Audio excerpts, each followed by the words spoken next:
ಎಲ್ಲರಿಗೂ ನಮಸ್ಕಾರ. ಇವತ್ತಿನ ಈ ಒಂದು ಸಂಚಿಕೆಯಲ್ಲಿ ಲ್ಯಾಂಡ್ ಸರ್ವೇರ್ ಈ ಒಂದು ಪ್ರಿವಿಯಸ್ ಇಯರ್ ಎಕ್ಸಾಮ್ ಕ್ವೆಶ್ಚನ್ ಪೇಪರನ್ನು ಇಲ್ಲಿ ಸಾಲ್ವ್ ಮಾಡೋಣ. ಫ್ರೆಂಡ್ಸ್, ಈ ಒಂದು ಪ್ರಶ್ನೆ ಪತ್ರಿಕೆಯು 2016ರಲ್ಲಿ ಆದಂಥ ಒಂದು ಪ್ರಶ್ನೆ ಪತ್ರಿಕೆ ಆಗಿರ್ತದೆ. ಸೊ ಈ ಒಂದು ವಿಡಿಯೋದಲ್ಲಿ ನಾವು ಪ್ರತಿಯೊಂದು ಕ್ವೆಶ್ಚನ್ದು ವಿತ್ ಸೊಲ್ಯೂಷನ್ ನಾವು ಡಿಸ್ಕಸ್ ಮಾಡುವ. ಸೊ ಇದು ಈ ಮುಂಬರುವ ಒಂದು ಲ್ಯಾಂಡ್ ಸರ್ವೇರ್ ಎಕ್ಸಾಮ್ಗೆ ಇದು ಉಪಯುಕ್ತ. Let's go to first question. ಮೊದಲನೇ ಕ್ವೆಶ್ಚನ್ ನೋಡಿ, ಈ ಸರಣಿಯನ್ನು ನೋಡಿ. 53, 53, 40, 40, 29, 29. ನೆಕ್ಸ್ಟು ಡ್ಯಾಶ್ ಡ್ಯಾಶ್ ಅಂತ ಕೊಟ್ಟಿದ್ದಾರೆ. ಇದನ್ನು ಮುಂದುವರಿಸಿದ್ದಲ್ಲಿ ಯಾವ ಸಂಖ್ಯೆಯು ಬರಬೇಕು?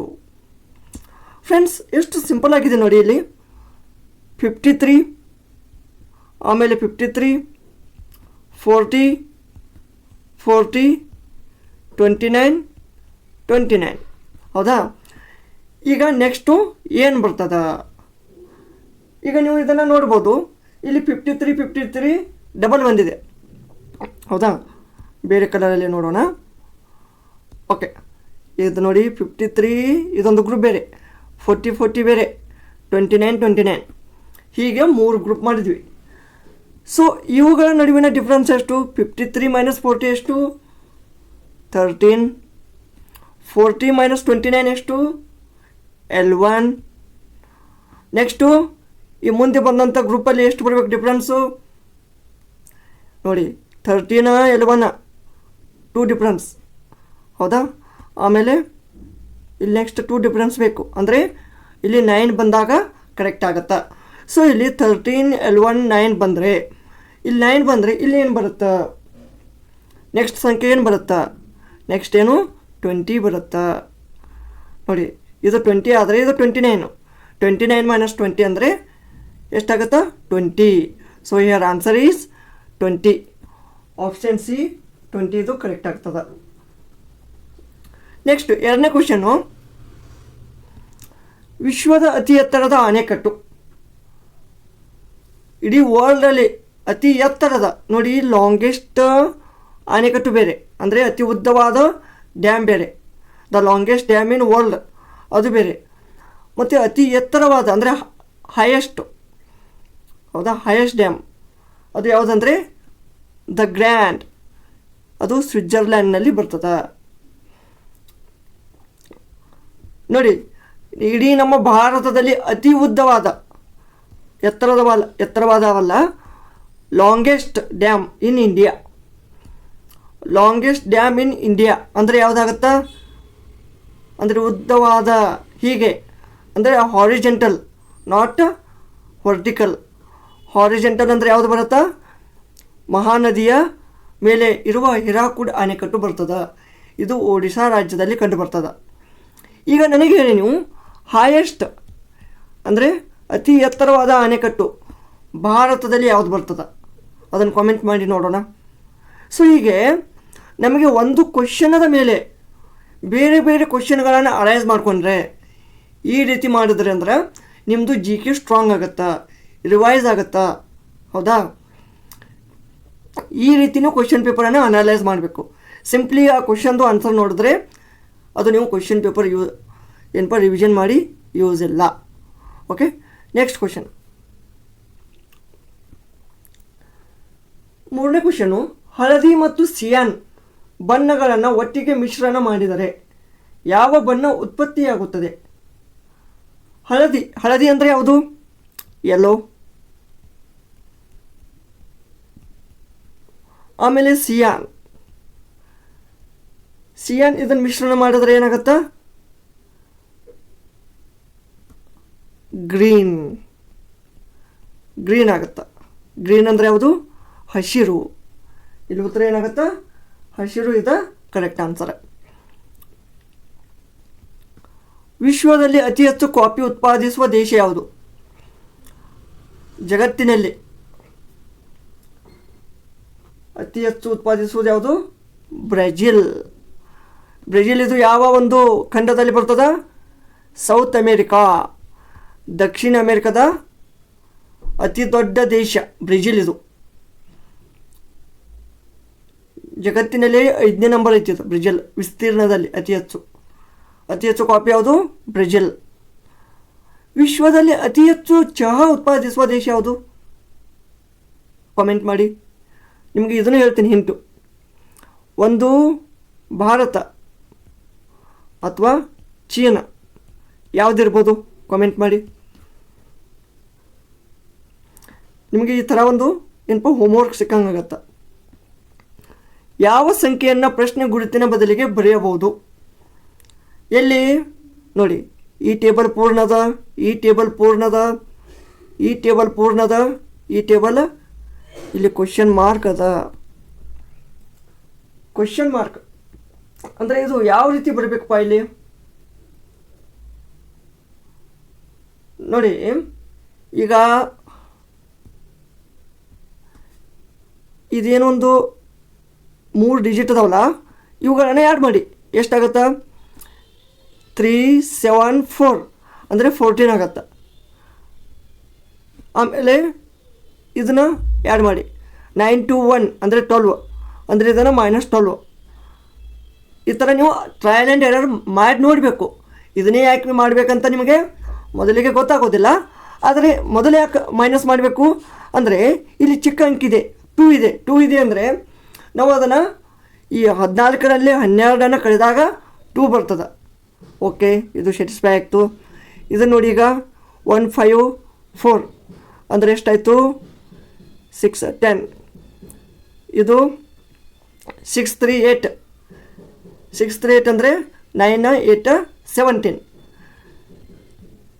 7 what is it is minus or plus? No problem. Okay, next ಇದು ನೋಡಿ 926 ಅಂದರೆ 17. ಆಮೇಲೆ 873 ಅಂದರೆ 18. ಎಷ್ಟಾಯಿತು? 1 ಇದೆ, ಇದು 7 ಇದೆ. ಇವೆಲ್ಲ ಸ್ಯಾಟಿಸ್ಫೈ ಆದವು. ಇದನ್ನು ಕೂಡ ಸೇಮ್ ಪ್ಯಾಟರ್ನಲ್ಲಿ ಮಾಡೋಣ. 482 ಅಂದರೆ 14 ಆಗತ್ತೆ. ಇದು 513 ಅಂದರೆ 9. ಎಷ್ಟಾಯಿತು? 14 - 9 5. ಸೊ ಹಿಯರ್ ಆನ್ಸರ್ ಈಸ್ 5 ಇದು ಕರೆಕ್ಟ್ ಆಗುತ್ತೆ. ಈ ರೀತಿ ನೀವು ಸಾಲ್ವ್ ಮಾಡಬೇಕು. ಹೌದಾ? ಸಿಂಪಲ್ ಇರುತ್ತೆ. ಒಂದು ಈ ರೀತಿ ಇರುತ್ತಾ, ಅಥವಾ ಈ ರೀತಿ, ಅಥವಾ ಈ ರೀತಿ ಇರುತ್ತಾ. ನೀವು ಸ್ವಲ್ಪ ಪ್ರಾಕ್ಟೀಸ್ ಮಾಡಬೇಕು, ನಿಮ್ಗೆ ಈಸಿಯಾಗಿ ಗೊತ್ತಾಗುತ್ತೆ. 6ನೇ ಕ್ವಶನು, ಯಾವುದು ಯುನೈಟೆಡ್ ಸ್ಟೇಟ್ಸ್ನ ಅತಿ ದೊಡ್ಡದಾದ ಏಕಭೂ ಸ್ವಾಧೀನ? ಅಂದರೆ what was the United States the largest single land acquisition ಅಂತ ಅಂತೀವಿ ನಾವು ಇಂಗ್ಲೀಷಲ್ಲಿ. ಸೊ ಇಲ್ಲಿ ಅತಿ ದೊಡ್ಡದ್ದು ಯಾವುದು? ಸೊ ಇಲ್ಲಿ ನಾರ್ಮಲಾಗಿ ನಿಮಗೆ ಅಲಾಸ್ಕಾ ಅಂತ ಅನಿಸುತ್ತೆ. ಸೊ ಇದು ರಾಂಗ್ ಆಗುತ್ತೆ. ಸೊ ಇಲ್ಲಿ ಕರೆಕ್ಟ್ ಆನ್ಸರ್ ಏನು? ಲೂಸಿಯಾನಾ ಪರ್ಚೇಸ್. ಇದು ಕರೆಕ್ಟ್ ಆನ್ಸರ್ ಆಗುತ್ತೆ. ಯುನೈಟೆಡ್ ಸ್ಟೇಟ್ಸ್ನಲ್ಲಿ ಎಷ್ಟು ಇದು ಅದಾವ ಏನಪ್ಪ ಸ್ಟೇಟ್ಸ್ ಅಥವಾ ರಾಜ್ಯಗಳು? 50. ಓಕೆ, ನೆಕ್ಸ್ಟ್, ಸೌರಮಂಡಲದಲ್ಲಿ ಅತ್ಯಂತ ಹೊರಗಿನ ಗ್ರಹ ಯಾವುದು? ಅತ್ಯಂತ ಹೊರಗಿನ ನೋಡಿ, ಈಗ ಸೌರಮಂಡಲದಲ್ಲಿ ಇರುವಂಥ ಗ್ರಹಗಳ ಸಂಖ್ಯೆ 8. ಹೌದಾ? ಸೊ ಅದರಲ್ಲಿ ಬುಧ, ಶುಕ್ರ, ಪೃಥ್ವಿ, ಮಂಗಳ, ಶನಿ, ಗುರು, ಯುರೇನಸ್, ನೆಪ್ಚೂನ್ ಇಷ್ಟು ಬರ್ತಾವ. ಬಟ್ ಪ್ಲೂಟೋ ಇದು ಅತ್ಯಂತ ಹೊರಗಿನ ಗ್ರಹ ಆಗ್ತದೆ. ಅತ್ಯಂತ ದೊಡ್ಡ ಗ್ರಹ ಯಾವುದು? ಗುರು ಗ್ರಹ. ಅತ್ಯಂತ ಸುಂದರವಾದ ಗ್ರಹ ಯಾವುದು? ಶನಿ ಗ್ರಹ. ನೆಕ್ಸ್ಟ್, ದೂರದೃಷ್ಟಿ ದೋಷವನ್ನು ಡ್ಯಾಶ್ ಲೆನ್ಸ್ ಮೂಲಕ ಸರಿಪಡಿಸಬಹುದು. ದೂರದೃಷ್ಟಿ ದೋಷ ಅಂದರೆ ದೂರದ ವಸ್ತು ಕಾಣ್ತದ, ಬಟ್ ಸಮೀಪದ ವಸ್ತು ಕಾಣಂಗಿಲ್ಲ. ಅದಕ್ಕೆ ದೂರದೃಷ್ಟಿ ಅಂತೀವಿ. ಸಮೀಪ ದೃಷ್ಟಿ ಅಂದರೆ ಸಮೀಪದ ವಸ್ತು ಕಾಣಿಸಿ ದೂರದ ವಸ್ತು ಕಾಣಿಸಂಗಿಲ್ಲ. ಅದಕ್ಕೆ ಸಮೀಪ ದೃಷ್ಟಿ ದೋಷ ಅಂತ ಕರಿತೀವಿ. ಸೊ ಇಲ್ಲಿ ಕರೆಕ್ಟ್ ಆನ್ಸರ್ ಏನಾಗುತ್ತಾ? Convex lens. ಕಾನ್ವೆಕ್ಸ್. ಓಕೆ, ರಾಸಾಯನಿಕ ಶಕ್ತಿಯನ್ನು ವಿದ್ಯುತ್ ಶಕ್ತಿಯನ್ನಾಗಿ ಪರಿವರ್ತಿಸುವ ಸಾಧನಕ್ಕೆ ಡ್ಯಾಶ್ ಎಂದು ಕರೆಯುತ್ತಾರೆ. ರಾಸಾಯನಿಕ ಶಕ್ತಿ ಅಂದ್ರೇನು? Chemical energy is converted into the electrical energy. ನೋಡಿ, ಕೆಮಿಕಲ್ ಎನರ್ಜಿಯನ್ನು ಇಲೆಕ್ಟ್ರಿಕಲ್ ಎನರ್ಜಿಗೆ ಕನ್ವರ್ಟ್ ಮಾಡುವ ಡಿವೈಸ್ ಹೆಸರೇನು? ಇಕ್ವಿಪ್ಮೆಂಟ್ ಯಾವುದು ಅಂತ ಕೇಳಿದ್ದಾರೆ. ಇಲ್ಲಿ ಯಾವುದಾಗತ್ತಾ ಕರೆಕ್ಟು? ಬ್ಯಾಟ್ರಿ ಆಗತ್ತಾ? ಹೌದಾ? Battery is a correct answer. ನೋಡಿ, ಬ್ಯಾಟ್ರಿಯಲ್ಲಿ ಏನು ಕೆಮಿಕಲ್ ಇರುತ್ತಾ? ಕೆಮಿಕಲಿಂದ ಇಲೆಕ್ಟ್ರಿಕಲ್ ಎನರ್ಜಿಗೆ ರೂಪಾಂತರ ಆಗ್ತದ. Next question. ಸೂರ್ಯ ಒಂದು ಡ್ಯಾಶ್. ಸೂರ್ಯ ಒಂದು ನಕ್ಷತ್ರ, ಸನ್. ಇದು ಏನು? ನಕ್ಷತ್ರ. ನಮ್ಮ ಭೂಮಿಗೆ ಅತಿ ಸಮೀಪವಾದಂಥ ನಕ್ಷತ್ರ ಯಾವುದು? ಸೂರ್ಯ. ವಿಟಮಿನ್ ಡಿ ಕೊರತೆಯಿಂದ ಡ್ಯಾಶ್ ಪರಿಣಾಮವಾಗುತ್ತದೆ. ವಿಟಮಿನ್ ಡಿ ಇಂದ ಏನಾಗ್ತದ? ಸೊ ನಾರ್ಮಲ್ ಆಗಿ ನಿಮಗೆ ಗೊತ್ತು, ವಿಟಮಿನ್ ಡಿ ಇಂದ ಏನಾಗ್ತದೆ? ರಿಕೆಟ್ಸ್ ಅಥವಾ ಮುಡುದೋಷ. ಕನ್ನಡದಲ್ಲಿ ಮುಡುದೋಷ ಅಂತ ಅಂತೀವಿ, ಹೌದಾ? ಆಮೇಲೆ ಇರುಳುಗಣ್ಣು, ಬ್ಲೈಂಡ್ನೆಸ್, ನೈಟ್ ಬ್ಲೈಂಡ್ನೆಸ್, ಇದು ವಿಟಮಿನ್ ಎ ಕೊರತೆಯಿಂದ. ಸ್ಕರ್ವಿ ವಿಟಮಿನ್ ಸಿ ಇಂದ ಆಗ್ತದೆ. ಬಟ್ ಇಲ್ಲಿ ಬಾಲಗ್ರಹ ಬಾಧೆ ಅಂತ ಇದೆಯಲ್ಲ ಆಪ್ಷನು, ಸೊ ಇದು ವಿಟಮಿನ್ ಡಿ ಕೊರತೆಯಿಂದ ಆಗ್ತದೆ. ನೆಕ್ಸ್ಟ್, ಸಿ ಎನ್ ಜಿ ಅಂದರೆ ಏನು? ಸಿ ಎನ್ ಜಿ ಅಂದರೆ compressed natural gas. Compressed natural gas. ಇಲ್ಲಿ ಯಾವುದಾಗುತ್ತಾ correct? Option D is a correct answer. ಈ ಸಿ ಎನ್ ಜಿಯಲ್ಲಿ ಅತಿ ಮುಖ್ಯವಾದಂಥ ಗ್ಯಾಸ್ ಯಾವುದಿರುತ್ತೆ? ಸಿ ಎನ್ ಜಿಯಲ್ಲಿ ಮಿಥೇನ್ ಇರುತ್ತೆ. ಮಿಥೇನ್ ಇದ್ರದ್ದು ಕೆಮಿಕಲ್ ಫಾರ್ಮುಲಾ ಏನು? CH4. ಮತ್ತು ಎಲ್ ಪಿ ಜಿಯಲ್ಲಿ ಏನಿರುತ್ತೆ? ಎಲ್ ಪಿ ಜಿ ಅಂದರೆ ಏನು? Liquefied petroleum gas. ಇದರಲ್ಲಿ ಬ್ಯೂಟೇನ್ ಇರುತ್ತೆ.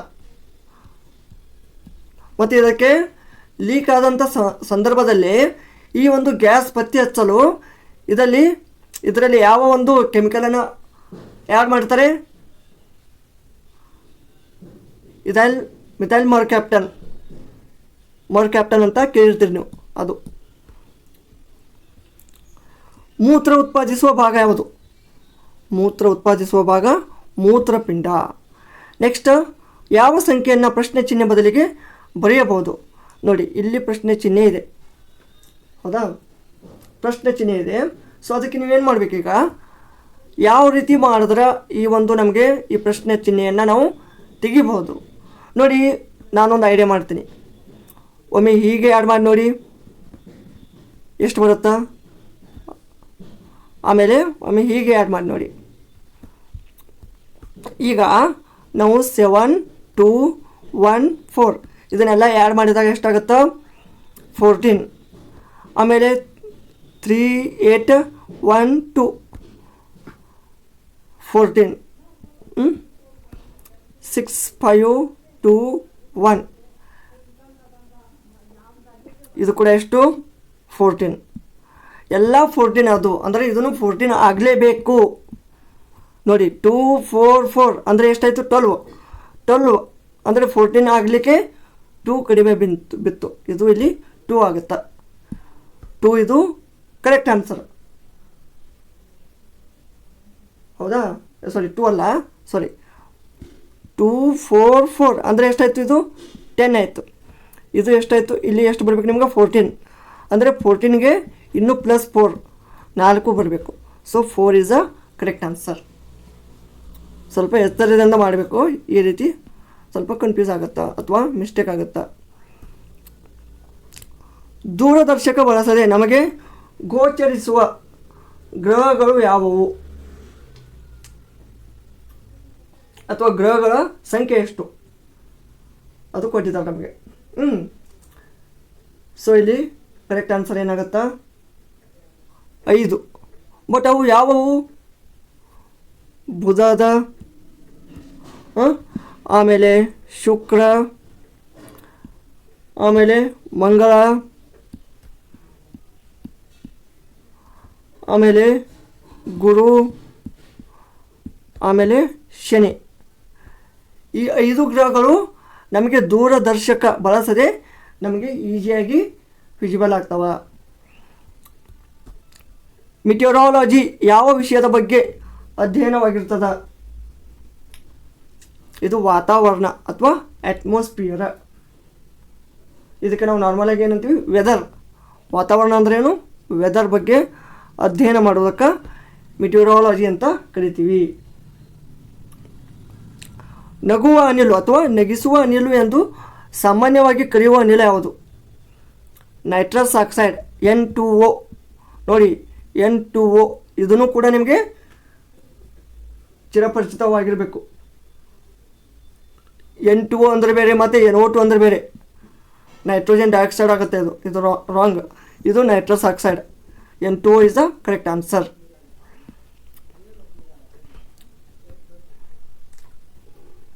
ನೆಕ್ಸ್ಟ್, ಉತ್ತಮವಾದ ಉತ್ತರವನ್ನು ಆರಿಸಿ ಖಾಲಿ ಜಾಗವನ್ನು ತುಂಬಿ. ಸೊ ಇಲ್ಲಿ ಏನು ಬರುತ್ತಾ ನೋಡಿ, ಇಲ್ಲಿ ಲಾಸ್ಟ್ ಕೊನೆಯದಾಗಿ ಏನು ಮಾಡಿದ್ದಾರೆ? ಇದು ಬ್ಲ್ಯಾಂಕ್ ಇದೆ. ಇಲ್ಲಿ ಯಾವುದು ಬರುತ್ತಂತ ಕೇಳಿದ್ದಾರೆ.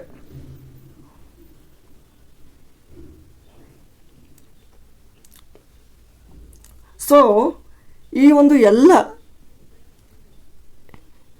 ಈ ಆಕೃತಿಗಳನ್ನು ಗಮನಿಸಿದಾಗ ಓಕೆ, ನಮಗೆ ಇಲ್ಲಿ ಕಂಡು ಬರೋದು ಏನು ಬರ್ತದೆ ಅಂದರೆ ಒಂದೊಂದು ಸ್ಟೇಜಿಗೆ ಒಂದೊಂದು ಸ್ಟೆಪ್ ಕಂಪ್ಲೀಟ್ ಹಾಕೋತಾ ಹೋಗಿದಾವ. ಹೌದಾ? ಸೊ ಅದಕ್ಕೆ ಇಲ್ಲಿ ಏನು ಬರ್ತದೆ? ಇದು ಕರೆಕ್ಟ್ ಆನ್ಸರ್ ಬರ್ತದೆ. Option A is the correct answer. British ಸಾಮ್ರಾಜ್ಯಶಾಹಿ ಕಾಲದಲ್ಲಿ ಭಾರತದ ಆರ್ಥಿಕ ಪಲಾಯನ ಸಿದ್ಧಾಂತ ಪ್ರತಿಪಾದಿಸಿದವರು ಯಾರು? ನೋಡಿ, ಭಾರತದ ಆರ್ಥಿಕ ಪಲಾಯನ ಸಿದ್ಧಾಂತ ಅಂದರೆ ಆರ್ಥಿಕ ಅಂದರೆ ಈ ನಮ್ಮ ದಾದಾಬಾಯಿ ನವರೋಜಿ ಅವರು ನಮ್ಮ ಭಾರತದಿಂದ ಸಂಪತ್ತು ಬ್ರಿಟಿಷರಿಗೆ ಅಥವಾ ಈ ಇಂಗ್ಲೆಂಡಿಗೆ ಯಾವ ರೀತಿ ಸಂಪತ್ತು ಹರಿದು ಹೋಗ್ತಾ ಇದೆ ಅನ್ನುವ ಕುರಿತು ಒಂದು ಸಿದ್ಧಾಂತವನ್ನು ತಿಳಿಸಿಕೊಡ್ತಾರೆ. ಓಕೆ, ಅಥವಾ ಸೋರಿಕೆ, ನಮ್ಮ ಒಂದು ಸಂಪತ್ತಿನ ಸೋರಿಕೆ ಯಾವ ರೀತಿ ಆಗ್ತದೆ ಅಂತ ಇವರು ತಿಳಿಸ್ಕೊಡ್ತಾರೆ. ನೆಕ್ಸ್ಟು, ಒಂದು 100 ಮೀಟರ್ ಓಟದಲ್ಲಿ ಎ ಯು ಬಿ ಅನ್ನು 10 ಮೀಟರ್ ಮತ್ತು ಸಿ ಅನ್ನು 28 ಮೀಟರ್ಗಳ ಅಂತರದಿಂದ ಸೋಲಿಸಬಹುದು.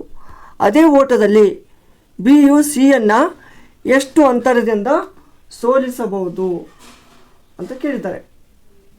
ಸೊ ನಾವು ಇದನ್ನು ಇಂಗ್ಲೀಷಲ್ಲಿ ಏನಂತೀವಿ?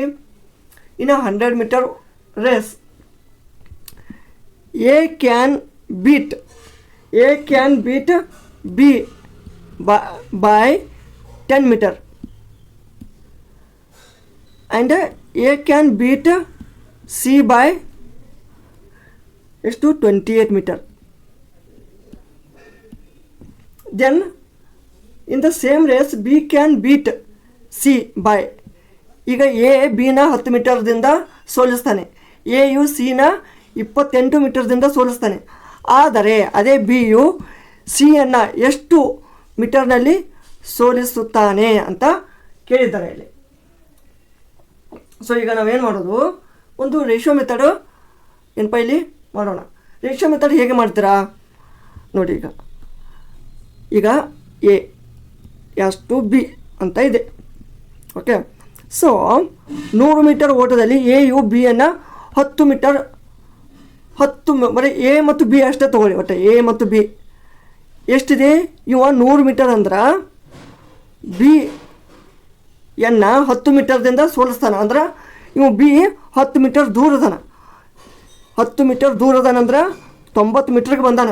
ಕರೆ 100 ಮೀಟರ್ ಹೋಗಿ ಏನಪ್ಪ ವಿನ್ ಆಗ್ಯಾನ. ಸೊ 10 ಮೀಟರ್ದಿಂದ ವಿನ್ ಆಗ್ತಾನ. ಆಮೇಲೆ ಎದಿಂದ C, A to C. Okay, A to C ಅಂದರೆ ಏನಾಗುತ್ತೆ? ಇವು 100 ಮೀಟರ್ ಪಾಸ್ ಆಗ್ಯಾನ. ಇವ 28 ಮೀಟರ್ಗಳ ಅಂತರದಿಂದ ಸೋಲನ್ನು ಉಂಟಾಣಿವು. ಯಾರು? ಸಿ. ಅಂದರೆ 28 ಮೀಟರ್ ಅಂದರೆ 72 ಅಂದರೆ 100 ಮೈನಸ್ 28 ಮಾಡಿದ್ರೆ 72 ಅಂದರೆ ಇವು 100 ಮೀಟ್ರ್ ಬಂದಾಗ ಇವು 72 ಮೀಟ್ರ್ಕ್ಕಿದ್ದ. ಅಂದರೆ ಇನ್ನೂ 28 ಮೀಟ್ರ್ ಓಡಬೇಕಾಗಿತ್ತವ ಅಂದಾಗ ಅವ ಗೆಲ್ತಿದ್ದ. ಅರ್ಥ ಆಯ್ತಾ? ಈಗ ಈ ಕಾನ್ಸೆಪ್ಟನ್ನು ನೀವು ತಿಳಿಸ್ಕೋಬೇಕು ಮೊದಲು. ಆಮೇಲೆ ಇಲ್ಲಿ ನೆಕ್ಸ್ಟ್ ಏನು, ಇದೊಂದು ಸ್ಟೆಪ್ ಆಯಿತು, ಇದೊಂದು ಸ್ಟೆಪ್ ಆಯಿತು. ಈಗ ಬಿ ಎಸ್ ಟು ಸಿ, ಈಗ ನಮ್ಗೆ ಆನ್ಸರ್ ಇರಬೇಕಾಗೈತಿ, ಹೌದಾ? ಬಿ ಎಸ್ ಟು ಸಿ ಅಂದ್ರೆ ಈಗ ನೀವು ಇದನ್ನು ನೋಡಿ, ಇದು ಇಲ್ಲಿ ಬಿ ಅದ, ಇಲ್ಲಿ ಸಿ ಅದ. ಸೊ ಇದನ್ನು ಮಾಡಿದಾಗ ಏನಾಗುತ್ತೆ ನಿಮ್ಗೆ, B by A into A by C, ಹೌದಾ? ನೋಡಿ, ಇದು ಎ ಹೋದ್ರೂ ಬಿ ಬೈ ಸಿ ಉಳಿತದೆ, ಅದು ಸೇಮ್ ಆಗುತ್ತೆ. ಅರ್ಥ ಆಯ್ತಾ? ಸೊ ಬಿ ಬೈ ಸಿ ಆಯಿತು. ಸೊ ಇಲ್ಲಿ ಬಿ ಬೈ ಎ ಅಂದರೆ ಏನು? ಬಿ ಬೈ ಎ ಎಷ್ಟಾಗುತ್ತೆ? ಬಿ ಬೈ ಎ ಅಂದರೆ ನೋಡಿ, ಎ ಬೈ ಬಿ 100/90 ಅದ. ಸೊ ಇದು 90/100 ಆಗ್ತದೆ. A by C 100/72. So here V cancel 100 cancel. ಆಮೇಲೆ ಇದೆಷ್ಟು ಬರುತ್ತೆ? 90/72 ಬರ್ತದೆ. ನೋಡಿ, 90 ಇದು 72. 90/72 ಅಂದರೆ ಎಷ್ಟಾಗುತ್ತೆ? 90/72 ಅಂದರೆ ಎಷ್ಟಾಗುತ್ತೆ? ಈಗ ಸಿಯನ್ನು ಬೀಟ್ ಮಾಡಿದಾನಲ್ಲ, ಸೊ ಅದಕ್ಕೆ 90/72 ಇದನ್ನು ಸೇವ್ ಮಾಡ್ಕೊಳ್ಳಿ. ನೋಡಿ, 90/72 ಆಯಿತಾ? ಆಮೇಲೆ ಸಿ, ಸೊ ಬಿ ಯು ಸಿನ ಎಷ್ಟರಲ್ಲಿ ಏನು ಮಾಡ್ತಾನೆ? ಇದು 72, ಇದು 90, ಇದು 100, ಎಷ್ಟಾಗುತ್ತೆ? 80 ಆಗುತ್ತೆ. ಅದು ಕರೆಕ್ಟ್ ಆನ್ಸರ್ ಏನು ಬರುತ್ತಾ? 80 ಬರುತ್ತಾ, ಹೌದಾ? 80 ಬರುತ್ತಾ? ಅದಕ್ಕೆ ಇಲ್ಲಿ ಸಿ ಏನು 80 ಮೀಟರ್ ಓಡಿರ್ತಾನೆ. ಸೊ ಆದ್ದರಿಂದ ಇಲ್ಲಿ ಕರೆಕ್ಟ್ ಆನ್ಸರ್ ಏನಾಗುತ್ತೆ? 100 - 80 ಮಾಡಿದ್ರೆ ಎಷ್ಟಾಗುತ್ತೆ? 20. ಸೊ 20 ಮೀಟರ್ ಅಂತರದಿಂದ ಬಿ ಯು ಸಿಯನ್ನು ಸೋಲಿಸಬಹುದು. ನೆಕ್ಸ್ಟ್, ಯಾವ ಅನುಪಾತದಲ್ಲಿ ಕಿರಾಣಿ ಅಂಗಡಿಯವನು ಪ್ರತಿ kg ₹15 ಮತ್ತು ₹20 ಎರಡು ಮಾದರಿಯ ಧಾನ್ಯಗಳನ್ನು ಬೆರೆಸಿದ್ದಲ್ಲಿ ₹16.50 kg ಬೆಲೆಯ ಮಿಶ್ರಣವನ್ನು ಪಡೆಯಬಹುದು? ರೇಷಿಯೋ ಕೇಳಿದ್ದಾರೆ, ಹೌದಾ? ಸೊ ಈಗ ನೀವೇನು ಮಾಡ್ತೀರಿ, 15 ಆಮೇಲೆ 20, ನಿಮ್ಗೆ ಎಷ್ಟು ಬೇಕಾಗಿತ್ತಿಲ್ಲಿ? ಇದರ ಮಿಶ್ರಣ 16.50. ಇಷ್ಟು ಈ ರೀತಿ, ಇಲ್ಲಿ ಕ್ವಶನ್ ಮಾರ್ಕ್, ಇಲ್ಲಿ ಕ್ವಶನ್ ಮಾರ್ಕ್, ಇಲ್ಲಿ ಏನು ಬರಬೇಕು ಅದನ್ನು ನಾವು ಈಗ ನಿರ್ಧಾರ ಮಾಡಬೇಕು. ನಿರ್ಧಾರ ಮಾಡೋಕ್ಕಿಂತ ಇಲ್ಲಿ ಏನು ಮಾಡ್ತೀರಿ ನೀವು? ಜಸ್ಟ್ ನೋಡಿ, ಇದನ್ನು ಇದರಲ್ಲಿ ಮೈನಸ್ ಮಾಡಿ,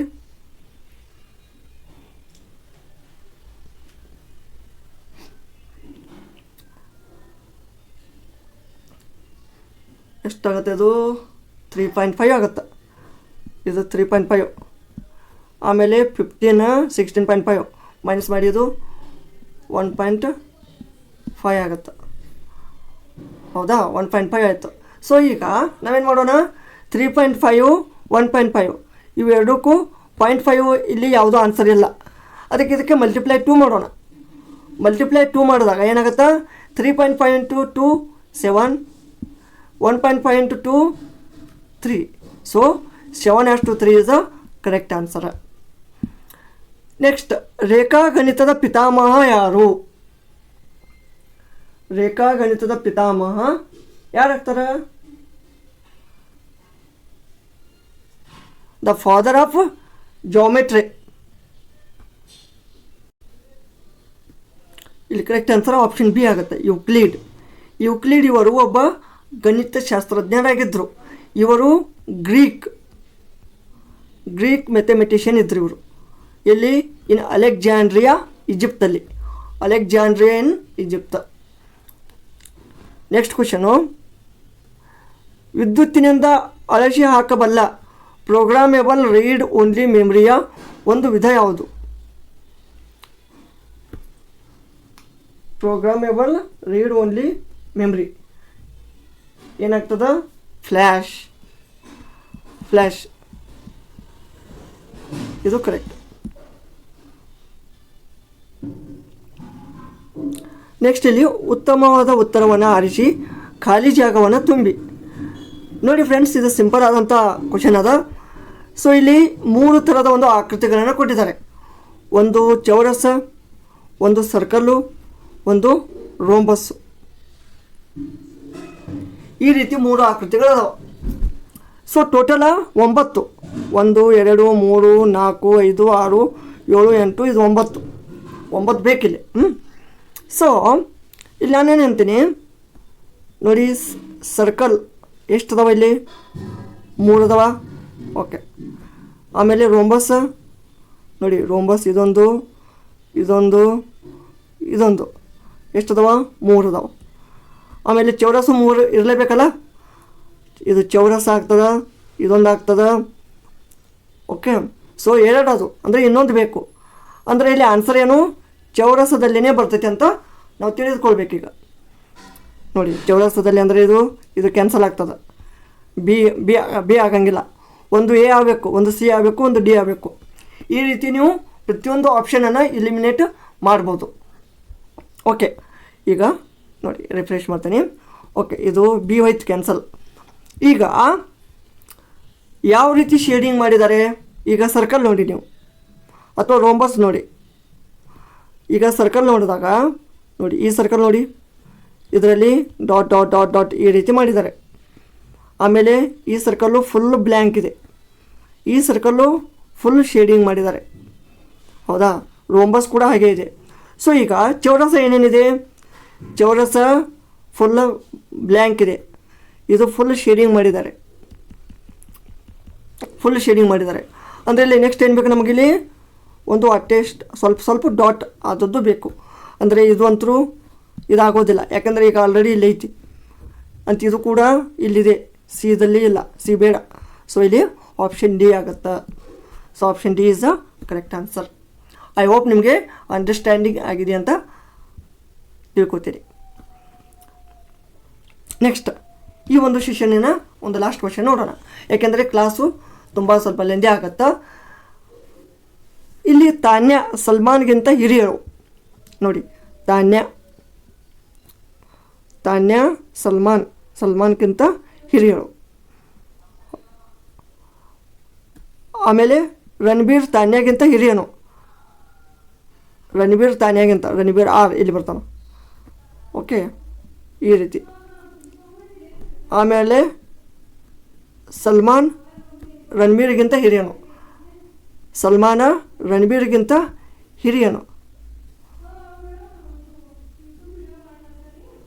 ನೋಡಿ, ಈಗ ಸಲ್ಮಾನ ರಣಬೀರ್ಗಿಂತ ಹಿರಿಯನು. ನೋಡಿ, ಒಂದು ತಾನ್ಯ ಸಲ್ಮಾನ್ಗಿಂತ ಹಿರಿಯರು, ರಣಬೀರು ತಾನ್ಯಾಗಿಂತ ಹಿರಿಯನು. ಹಾಗಾದರೆ ಸಲ್ಮಾನ್ ರಣಬೀರ್ಗಿಂತ ಹಿರಿಯನು ಅಂತ ಹೇಳಿದ್ದಾರೆ. ಹೌದಾ? ಮೊದಲು 2 ಹೇಳಿಕೆಗಳು ನಿಜವಾಗಿದ್ದಲ್ಲಿ 3ನೇ ಹೇಳಿಕೆಯು ಏನಾಗ್ತದ? ಇಲ್ಲಿ ಏನಾಗ್ತದ ನೋಡು. ಇಲ್ಲಿ ಕ್ವಶನನ್ನು ಓದಿ. ಮೊದಲ 2 ಹೇಳಿಕೆಗಳು ನಿಜವಾಗಿದ್ದಲ್ಲಿ ಅಂದರೆ 3ನೇ ಹೇಳಿಕೆ ಏನಾಗ್ತದೆ? ಈಗ ನಾವು 2 ತೊಗೊಳ್ಳೋಣ. ಓಕೆ, ಇಲ್ಲಿ ಏನು ಮಾಡೋದು? ತಾನ್ಯ ಸಲ್ಮಾನ್ಗಿಂತ ಹಿರಿಯರು. ಓಕೆ, ಇದು ಕರೆಕ್ಟ್ ಐತೆ. ರಣಬೀರ ತಾನ್ಯಾಗಿಂತ ಹಿರಿಯನು ಅಂದರೆ ರಣಬೀರ ದೊಡ್ಡಮೇಲೆ. ನೋಡಿ, Ranbir first, Tanya second, Salman third. ಹೌದಾ? ಸೊ ಆದ್ದರಿಂದ ಇಲ್ಲಿ ಸಲ್ಮಾನ್ ರಣಬೀರ್ಗಿಂತ ಹಿರಿಯನಂತ ಅಂತಿದ್ದಾರೆ. ಸಲ್ಮಾನ ನೋಡಿ, ಈ ಸಲ್ಮಾನ ರಣಬೀರ್ಗಿಂತ ಚಿಕ್ಕವನಾಗ್ತಾನೆ. ಇಲ್ಲಿ ಸಲ್ಮಾನ ರಣಬೀರ್ಗಿಂತ ಚಿಕ್ಕವನು, ಹಿರಿಯವನು ಆಗೋದಿಲ್ಲ. ಆದ್ದರಿಂದ ಇದು 3ನೇ ಹೇಳಿಕೆಯು ಸುಳ್ಳು. 3ನೇ ಹೇಳಿಕೆ ಏನಾಗ್ತದ? ಸುಳ್ಳು ಆಗ್ತದ. ಅರ್ಥ ಆಯ್ತಾ? ಸೊ ಆದ್ದರಿಂದ ಇಲ್ಲಿ ಆಪ್ಷನ್ ಬಿ ಕರೆಕ್ಟ್. ನೀವು ಈ ರೀತಿಯೂ ಮಾಡ್ಬೋದು. ತಾನ್ಯ ಈಸ್ ಗ್ರೇಟರ್ ದ್ಯಾನ್ ಅಥವಾ older than Salman, Ranbir is older than Tanya. So RTS ಈ ರೀತಿ ಮಾಡಬೇಕು. ಈ ರೀತಿ ಮಾಡಿದ್ರೆ ನಿಮ್ಗೆ ಈಸಿಯಾಗಿ ಆನ್ಸರ್ ಫೈಂಡ್ ಔಟ್ ಮಾಡ್ಬೋದು. ಓಕೆ, ಸೊ ಇದಿಷ್ಟು ಒಂದು ಈ ಲ್ಯಾಂಡ್ ಸರ್ವೇರ್ ಒಂದು ಪ್ರಿವಿಯಸ್ ಇಯರ್ ಎಕ್ಸಾಮಿನಲ್ಲಿ ಕೇಳಿದಂಥ ಒಂದು ಪ್ರಶ್ನೋತ್ತರಗಳಾಗಿದ್ದವು. ಸೊ ನಾನು ಈ ಕ್ಲಾಸನ್ನು ಯಾಕೆ ಸ್ವಲ್ಪ ಲೆಂತಿ ಮಾಡ್ತಾಯಿದ್ದೀನಿ ಅಂದರೆ, ಸೊ ನಿಮಗೆ ಸ್ಟೆಪ್ ಬೈ ಸ್ಟೆಪ್ ಸುಮ್ಮನೆ ಅದನ್ನು ಮಾಡ್ತೀನಿ ನಾನು, ಇಲ್ಲ ಜಸ್ಟ್ ಆನ್ಸರ್ಗೆ ಕ್ವಶನ್ ಹೇಳ್ಕೊತಾ ಒಂದೇ ಒಂದು 15 to 20 ಮಿನಿಟ್ಸಲ್ಲಿ ಆಲ್ 100 ಕ್ವಶನ್ಸನ್ನು ಸಾಲ್ವ್ ಮಾಡ್ತೀನಿ. ಬಟ್ ಅದರಿಂದ ನಿಮಗೆ ಜಸ್ಟ್ ಕೀ ಆನ್ಸರ್ ಇರುತ್ತೆ, ನಾನು ಮಾಡೋದು ಬೇಕು. ಅದಕ್ಕೆ ನಿಮಗೆ ಸ್ವಲ್ಪ ಅಂಡರ್ಸ್ಟ್ಯಾಂಡಿಂಗ್ ಆಗಲಿ ಅಂತ ನಾನು ಟ್ರೈ ಮಾಡ್ತಾಯಿದ್ದೀನಿ. ಈ ಒಂದು ವಿಡಿಯೋ ಇಷ್ಟವಾದಲ್ಲಿ ಲೈಕ್ ಮಾಡಿ, ಕಮೆಂಟ್ ಮಾಡಿ, ಹಾಗೆ ತಪ್ಪದೇ ಸಬ್ಸ್ಕ್ರೈಬ್ ಮಾಡಿ. ಧನ್ಯವಾದಗಳು.